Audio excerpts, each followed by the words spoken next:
ലക്ഷം രൂപ വില വരുന്ന മയക്കുമരുന്നുകൾ പിടിച്ചെടുത്തു. വിശദാംശങ്ങളുമായി ചന്ദ്രയിൽ നിന്നും സുജാത നമ്മളോടൊപ്പം ചേരുന്നു. സുജാത, എപ്പോഴാണ് റെയ്ഡ് തുടങ്ങിയത്? ഇപ്പോഴും റെയ്ഡ് തുടരുകയാണോ? സുജാത, കേൾക്കാമോ? സിത്താര, ഇന്ന് രാവിലെ 11 മണിയോട് കൂടെയാണ് റെയ്ഡ് തുടങ്ങിയത്. ഇപ്പോൾ റെയ്ഡ് നിർത്തിവച്ചിരിക്കുകയാണ്. അന്താരാഷ്ട്ര വിപണിയിൽ ഏകദേശം 5 ലക്ഷം രൂപ വില വരുന്ന മയക്കുമരുന്നുകൾ പിടിച്ചെടുത്തു. നരേന്ദ്രൻ എന്ന വിദ്യാർത്ഥി അറസ്റ്റ് ചെയ്തിരുന്നു. പിടിച്ചെടുത്ത മയക്കുമരുന്ന് പോലീസ് തിരിച്ചു നൽകിയെന്നാണ് അറിയാൻ കഴിയുന്നത്. നരേന്ദ്രൻ എന്ന വിദ്യാർത്ഥി ഉന്നത ബന്ധമുള്ള ആളാണ്. സമ്മർദ്ദത്തെ തുടർന്നാണ് പോലീസ് കേസെടുക്കാതെ വിട്ടയച്ചതെന്ന് കോളേജിലെ ഒരു വിഭാഗം വിദ്യാർത്ഥികൾ ആരോപിക്കുന്നു. ഓക്കെ, ഞാൻ ഇടപെടുകയാണ് സുജാത, തിരിച്ചു വരാം. ഓർക്കുന്നില്ലേ ആ ചന്ദ്രഗിരി കോളേജാ ഈ ചന്ദ്രഗിരി കോളേജ്? അന്നൊരു തിങ്കളാഴ്ച മധ്യാഹ്ന സൂര്യൻ കത്തിജ്വലിച്ചു നിൽക്കുന്നു. ചന്ദ്രഗിരി കോളേജിന്റെ ക്യാമ്പസിൽ നിന്നും ഒരു ജാഥ പ്രധാന കവാടങ്ങളിൽ നിന്ന് പുറത്തേക്ക് വരുന്നു. 500-ലധികം പെൺകുട്ടികൾ കടന്നു വരുന്ന വീതിയുടെ ഇരുവശത്തും കെട്ടിടങ്ങളുടെ വരാന്തയിൽ കാഴ്ചക്കാരായ ആൺകുട്ടികൾ, ചില അധ്യാപകർ. ചന്ദ്രഗിരി കാതുകളിൽ അവരുടെ സമരകാഹളം മുഴങ്ങുകയാണ്. ലഹരികളിൽ നീരാടി തളരുന്നൊരു തലമുറ തൻ താവളമായി മാറുകയാണിവിടം. ലഹരികളിൽ നീരാടി തളരുന്നൊരു തലമുറ തൻ താവളമായി മാറുകയാണിവിടം. ക്യാമ്പസിലെ മദ്യത്തിനും മയക്കുമരുന്നിനുമെതിരെ സമരം ചെയ്യാൻ ഒരു പുതിയ സംഘടന ഉദയം കൊണ്ടിരിക്കുന്നു. ആക്ടിവേറ്റ്. അംഗത്വം പെൺകുട്ടികൾക്ക് മാത്രം. പഠിപ്പ് മുടക്കുന്ന സമരത്തിൽ ഇവർക്ക് പങ്കില്ല. മധ്യാഹ്ന വിശ്രമ വേളകളിൽ കവാടത്തിന് പുറത്ത് വൃക്ഷത്തണലിൽ ഇവർ സമരത്തിലായിരിക്കും. പതിവ് പോലെ ലഘുലേഖനങ്ങൾ വിതരണം ചെയ്യുന്ന തിരക്കിലാണ് സംഘടനയുടെ പ്രസിഡന്റ് രാധിക. ഉറ്റതോഴി വിനീത അവളുടെ കാതിൽ മന്ത്രിച്ചു. അവനവിടെ നിപ്പുണ്ട്, നരേന്ദ്രൻ. എൻ്റെ പ്രിയപ്പെട്ട സഹോദരിമാരെ, സ്നേഹം നിറഞ്ഞ നാട്ടുകാരെ, മദ്യത്തിൽ നിന്നും മയക്കുമരുന്നിൽ നിന്നും ഈ ചന്ദ്രഗിരി കോളേജിനെ രക്ഷിക്കാൻ ഒരു ദൈവദൂതനും വരുമെന്ന് ഞാൻ വിശ്വസിക്കുന്നില്ല. അതുകൊണ്ട് ആ ദൗത്യം നമ്മൾ ഏറ്റെടുക്കുകയാണ്. ആക്ടിവേറ്റ് ഏറ്റെടുക്കുകയാണ്. നീതിബോധമില്ലാത്ത പിശാചുകൾക്ക് ഭരണസിരാ കേന്ദ്രത്തിൻ്റെ പിന്തുണ ലഭിക്കുന്നു. അതാണ് ഇവിടുത്തെ പ്രശ്നം. അഴിമതി പണം കൊണ്ട് ആറാട്ട് നടത്തുന്ന സർക്കാർ ഉദ്യോഗസ്ഥൻ്റെ മക്കൾക്ക് ഒന്നും നഷ്ടപ്പെടാനില്ല. 10 തലമുറയ്ക്ക് കഴിയാനുള്ളത് അവൻ കട്ടും മുടിച്ചും കരുതി വെച്ചിട്ടുണ്ട്. നാക്കുകൊണ്ട് പോക്കറ്റ് അടിക്കുന്ന രാഷ്ട്രീയക്കാരൻ്റെ മക്കൾക്കും ഒന്നും നഷ്ടപ്പെടാനില്ല. അവന് ബിരുദം വിലക്കി വാങ്ങാം. അധ്വാനിച്ചും പണം കടമെടുത്തും പഠിക്കുന്ന നമുക്ക് മാത്രമാണ് നഷ്ടം. അതുകൊണ്ട് ക്യാമ്പസിന് ശാപമായി മാറിയിരിക്കുന്ന ആ നിൽക്കുന്ന കാപാലികനോട് ഞാൻ പറയുന്നു, ഇല്ല, നടക്കില്ല നിന്റെ കൂത്താട്ടമേ പുണ്യവിദ്യാലയം. മുറ്റത്തു നാശമേ നിന്നെ തകർത്തു തരിപ്പണമാക്കുന്ന പെൺകരുത്താണു ഞാൻ ഓർത്തുവച്ചോ. ഇല്ല, നടക്കില്ല നിന്റെ കൂത്താട്ടമേ പുണ്യവിദ്യാലയം. മുറ്റത്തു നാശമേ നിന്നെ തകർത്തു തരിപ്പണമാക്കുന്ന പെൺകരുത്താണു ഞാൻ ഓർത്തുവച്ചോ. നിർത്തടി! ക്ഷമ നശിച്ച നരേന്ദ്രൻ ഒരു വ്യാകൃതനെ പോലെ അവളുടെ മുമ്പിലേക്ക് ചാടി വീണു. കുറെ ദിവസമായി നീ കിടന്ന് കുരയ്ക്കുന്നു. വിൽക്കോടി, വിൽക്കും. കഞ്ചാവ്, ഹാഷിഷ്, ഹെറോയിൻ, എഫൻട്രി തടയാൻ പറ്റുമോ നിനക്ക്? നീയൊക്കെ കൂടെ നാർക്കോട്ടിക്സിനെ വിളിച്ച് വരുത്തിയല്ലോടി. എന്നിട്ട് എന്തായി? നരേന്ദ്രനെ ഇടിച്ചു പിഴിഞ്ഞ് ജ്യൂസാക്കി വലിച്ച് കുടിച്ചോ? അമ്മായിയപ്പം മരുമോനെ കാണാൻ വരുന്ന പോലെ വന്നിട്ട് പോയില്ലേടി, അതാ നരേന്ദ്രൻ. മര്യാദക്കാണെങ്കിൽ നിനക്ക് കൊള്ളാം, നിന്റെ വാനരപ്പടയ്ക്കും. അയാൾ ഒരു ബൈക്കിൽ കയറി പാഞ്ഞുപോയി. സഹോദരിമാരെ, നമ്മുടെ സംഘടന വിജയകരമായി ആക്ടിവേറ്റ് ചെയ്തതിൻ്റെ പ്രതിഫലനമാണ് നമ്മളിപ്പോൾ കണ്ടത്. നമ്മൾ ഇനിയും പാടും. ഭീഷണികൾ പലകുറി വന്നാലും ഈ സമരം തുടരും. ഭയമെന്നുള്ളൊരു പദം ഇവിടെ ഇനി നമ്മുടെ നിഘണ്ടുവിൽ. പ്രിയപ്പെട്ടവരെ, നാളെ ഇതേ സമയം ഇതേ സ്ഥലം ഇതേ വിഷയം നമ്മൾ സമ്മേളിക്കും. നമസ്കാരം. അവർ ക്ലാസ്സുകളിലേക്ക് തിരിച്ചു പോകുന്നു. പിറ്റേന്ന് രാവിലെ രാധികയും വിനീതയും കോളേജിലേക്ക് വരുന്നു. പലരും വീടുകളിൽ നിന്ന്, മറ്റു പലരും ഹോസ്റ്റലിൽ നിന്ന്, രാധികയും വിനീതയും അനാഥ മന്ദിരത്തിൽ നിന്ന്. അളിയ, അവൾ വരുന്നുണ്ട്, തുടങ്ങാം. ഒരു പറ്റം ആൺകുട്ടികൾ അവളുടെ മുമ്പിൽ കയറി നിൽക്കുന്നു. കാര്യം എന്താണെന്നറിയാതെ ഒരു നിമിഷം പകച്ചു നിൽക്കുകയാണ് രാധികയും വിനീതയും. നാണമില്ലല്ലോ മാനമില്ലല്ലോ ഞങ്ങളുടെ യൗവനത്തമ്പുരാട്ടി. നാട്ടരറിഞ്ഞേ കൂട്ടരറിഞ്ഞേ ഓർക്കുമ്പോൾ നാണം വരുന്നു പൊന്നെ. നാണമില്ലല്ലോ മാനമില്ലല്ലോ ഞങ്ങളുടെ യൗവനത്തമ്പുരാട്ടി. നാട്ടരറിഞ്ഞേ കൂട്ടരറിഞ്ഞേ ഓർക്കുമ്പോൾ നാണം വരുന്നു പൊന്നെ. എന്തോ നാടാ, കാലത്തെ കഞ്ചാവ് വലിച്ചു കയറ്റിയോ? ഇന്നലെ വാട്സാപ്പിൽ കണ്ടായിരുന്നു തമ്പുരാട്ടിയുടെ തരക്കേടില്ലാത്ത 2-3 പടങ്ങൾ. അനാവശ്യം പറയാണ്ടല്ലോ, അടിച്ചതിൻ്റെ കാരണക്കുറ്റി ഞാൻ പൊട്ടിക്കും. അത് ശരി, ഇപ്പൊ കുറ്റം ഞങ്ങൾക്കായോ? എന്നാ കണ്ടോടി വാട്സാപ്പിൽ തൻ്റെ ചിത്രങ്ങൾ, വിവസ്ത്രയായ തൻ്റെ ചിത്രങ്ങൾ. വിനീതേ, ഇതിൻ്റെ പിന്നിൽ അവനാ, നരേന്ദ്രൻ.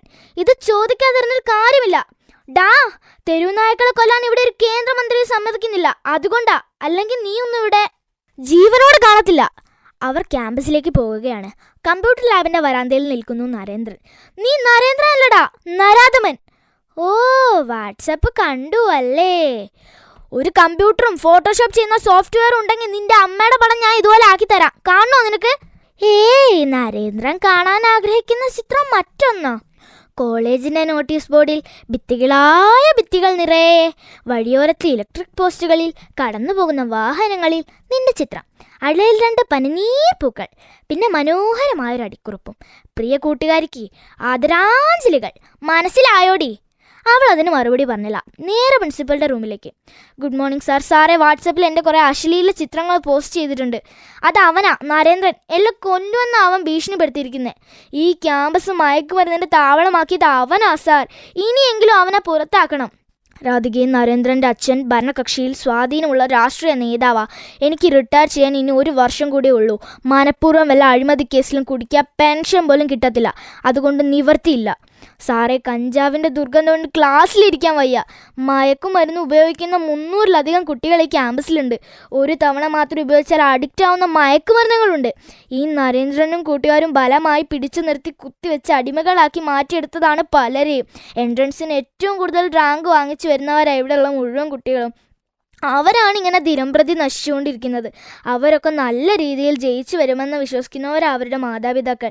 സാർ അറിഞ്ഞോന്ന് എനിക്കറിയില്ല, മയക്കുമരുന്നിൻ്റെ പുതിയ രൂപം നമ്മുടെ ക്യാമ്പസിൽ എത്തിയിട്ടുണ്ട്. നാവിലൊട്ടിക്കുന്ന സ്റ്റിക്കർ, തലച്ചോറിലേക്ക് ലഹരി പതഞ്ഞു കയറുന്ന സ്റ്റിക്കർ. അല്പനേരത്തെ മൗനത്തിന് ശേഷം അദ്ദേഹം പറയുന്നു, ISROയിലെ നമ്പിനാരായണൻ്റെ ഗതി എനിക്ക് വരുന്നത് നിനക്ക് കാണണമല്ലേ? തൽക്കാലം ഒരു നടപടിയില്ല. രാധിക പോയിക്കോ. മധ്യാഹ്നവേളകൾ സമരോജ്വലം, വീണ്ടും കടന്നു പോയേഴു ദിനങ്ങൾ. അന്നൊരു ദിവസം പതിവിന് നേരത്തെ principal office room. Hello, yes principal, Chandragiri college. Oh sister Jacintha, good morning. എന്തൊക്കെയുണ്ട് വിശേഷം? ഒത്തിരി നാളായാലും വിളിച്ചിട്ട്. ആക്സിഡൻറ്റോ? രാധികയ്ക്കോ? ഏത് ഹോസ്പിറ്റലിലാ? ഞാൻ ദാ വന്നു കഴിഞ്ഞു. നിമിഷതാളങ്ങൾ അടർന്നു വീണുകൊണ്ടിരിക്കുകയാണ്. ഗാർഡിയൻ ഹോസ്പിറ്റലിന് മുമ്പിൽ കാറിൽ നിന്നിറങ്ങുന്നു പ്രിൻസിപ്പൽ. അദ്ദേഹം അന്വേഷിക്കുന്നു, അത് അല്പനേരം മുമ്പ് ഒരു പെൺകുട്ടിയെ ആക്സിഡൻ്റ് ആയിട്ട് ഇവിടെ കൊണ്ടുവന്നിട്ടില്ലേ? ഉണ്ട് സാർ, കാഷ്വാലിറ്റിയിലാണ്. അത്യാഹിത വിഭാഗത്തിൽ അർദ്ധപ്രാണനുമായി രാധിക. തൊട്ടടുത്ത സിസ്റ്റർ ജസീന്ത. 4 ഡോക്ടർമാർ, അപരിചിതരായ 2 ചെറുപ്പക്കാർ. അദ്ദേഹം വിളിക്കുന്നു, രാധികെ, മോള് രാധികെ. ചോരപ്പാടുകൾ വീണ അവരുടെ അതരങ്ങൾ ചലിച്ചു തുടങ്ങി. സാറേ, ഞാൻ മരിച്ചു പോകുമോ? മരിച്ച എന്നെ ക്യാമ്പസിൽ അടക്കിയാൽ മതി. പിന്നാലെ നേഴ്സിൻ്റെ ശബ്ദം, എല്ലാവരും ഒന്ന് ഇറങ്ങി നിൽക്കണേ, രാധികയെ ഓപ്പറേഷൻ തിയേറ്ററിലേക്ക് കൊണ്ടുപോവുകയാണ്. മണിക്കൂറുകൾ കടന്നുപോയി. ഓപ്പറേഷൻ തിയേറ്ററിൽ നിന്ന് പുറത്തേക്ക് വരുന്നു ഡോക്ടർ സോമസുന്ദരം. ഈ ചന്ദ്രഗിരി കോളേജിൻ്റെ പ്രിൻസിപ്പൽ? ഞാനാ. രാധികയ്ക്ക് എങ്ങനെയുണ്ട്? തലച്ചോറിന് ക്ഷതമേറ്റിരുന്നു. കഴിയുന്നതൊക്കെ ഞങ്ങൾ ചെയ്തു നോക്കി. സോറി, രാധിക പോയി. ഹോസ്പിറ്റൽ വരാന്തയിൽ ജീവശവം പോലെ പ്രിൻസിപ്പൽ. കൺപീലി മെല്ലെ നനഞ്ഞു മിഴിയോരം കണ്ണീർ തടാകങ്ങളായി മാറി. കൺപീലി മെല്ലെ നനഞ്ഞു മിഴിയോരം കണ്ണീർ തടാകങ്ങളായി മാറി. അവളുടെ വാക്കുകൾ അദ്ദേഹത്തിൻ്റെ ചിന്തകളെ ഉഴുതുമറിക്കാൻ തുടങ്ങി. ഞാൻ മരിച്ച എന്നെ ക്യാമ്പസിൽ അടക്കിയാൽ മതി.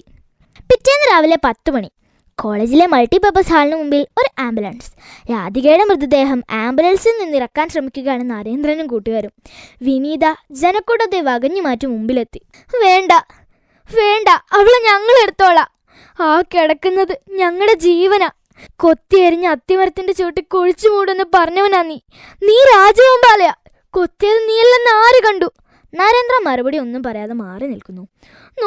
നീ നോക്ക്, അത്തിമരത്തിന്റെ ചോട്ട് നീ നോക്ക്. ഞങ്ങളുടെ പൊന്നിനുള്ള ശവകുടീരം ഞങ്ങൾ പണിത് കഴിഞ്ഞു. ഒറ്റ രാത്രി കൊണ്ട് ഷാജഹാൻ മുംതാസിന് പണിഞ്ഞതിനേക്കാൾ വിലമതിക്കുന്ന ശവകുടീരം ഞങ്ങൾ പണിതു.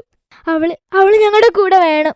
രാധികയുടെ മൃതദേഹം മൾട്ടിപർപ്പസ് ഹാളിൽ പൊതു ദർശനത്തിന് വെച്ചിരിക്കുന്നു. ആയിരക്കണക്കിന് ആളുകൾ അന്ത്യോപചാരം അർപ്പിക്കാൻ ഇപ്പോഴും എത്തിക്കൊണ്ടിരിക്കുകയാണ്.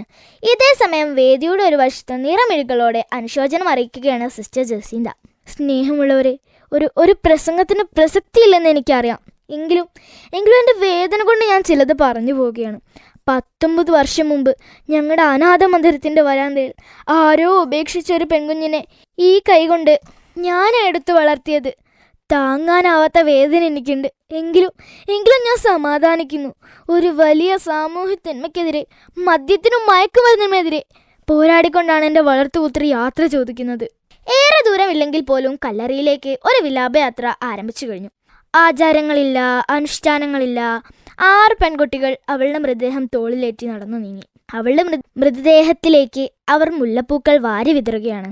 യാത്രയയക്കുകയാണിവിടെ കണ്ണീർ മഴയിൽ കുതിരുമ്പോൾ നിൻ പുഞ്ചിരിയും വാക്കുകളും നൊമ്പരമാവുകയാണിവിടെ. മൃതസംസ്കാരം കഴിഞ്ഞ് ആളുകൾ പിരിഞ്ഞു തുടങ്ങി. ക്യാമ്പസിനുള്ളിലേക്ക് ഒരു പോലീസ് ജീപ്പ് പാഞ്ഞു വരുന്നു. പുറത്തേക്കിറങ്ങുന്നു DYSP ഹരിമേനോൻ. അദ്ദേഹം പരിസരം നിരീക്ഷിക്കുകയാണ്. തൊട്ടടുത്ത് ഒന്നും അറിയാത്ത പോലെ അകലേക്ക് നോക്കി നിൽക്കുന്ന ഒരു ചെറുപ്പക്കാരൻ. അദ്ദേഹം അവൻ്റെ കയ്യിൽ പിടിമുറുക്കി. Mister Narendran, you are under arrest. DYSPയുടെ ബലിഷ്ഠമായ കരവലയത്തിനുള്ളിൽ വിളറി നിൽക്കുന്നു നരേന്ദ്രൻ. നരേന്ദ്രൻ്റെ കൈകളിൽ വിലങ്ങു വീണു കഴിഞ്ഞു. എന്താ സാർ, എന്താ പ്രശ്നം? നീയൊന്നും അറിഞ്ഞില്ല അല്ലേ? അദ്ദേഹം പോക്കറ്റിൽ നിന്നും ഒരു സിം കാർഡ് പുറത്തെടുത്തു. വണ്ടി ഇടിച്ച സ്പോട്ടിൽ നിന്നും പോലീസ് കണ്ടെടുത്ത തകർന്ന മൊബൈൽ ഫോണിലെ സിം കാർഡ് 86060141. ഇത് രജിസ്റ്റർ ചെയ്തിരിക്കുന്നത് നിന്റെ പേരില, നരേന്ദ്രന്റെ പേരിൽ. നരേന്ദ്രൻ കൂടുതൽ പ്രതിരോധത്തിലാവുകയാണ്. അദ്ദേഹം ഒരു മൊബൈൽ ഫോൺ ഓൺ ചെയ്ത് അവനെ കാണിക്കുന്നു. ദാ നീ നോക്ക്, ട്രാഫിക് പോലീസിന്റെ സ്പീഡ് കൺട്രോൾ ക്യാമറയിൽ നീ വണ്ടി ഇടിക്കുന്ന ദൃശ്യങ്ങൾ. നീ ഒന്നും അറിഞ്ഞില്ല അല്ലേ? പോലീസ് ജീപ്പ് നരേന്ദ്രനും കൊണ്ട് പാഞ്ഞു പോകുന്നു.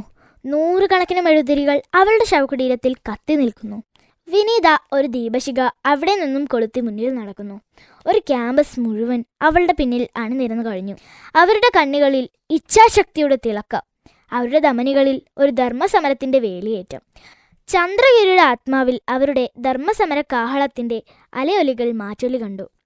ലഹരികളിൽ നീരാടി തളരുന്നൊരു തലമുറതൻ താവളമായി മാറുകയാണിവിടം.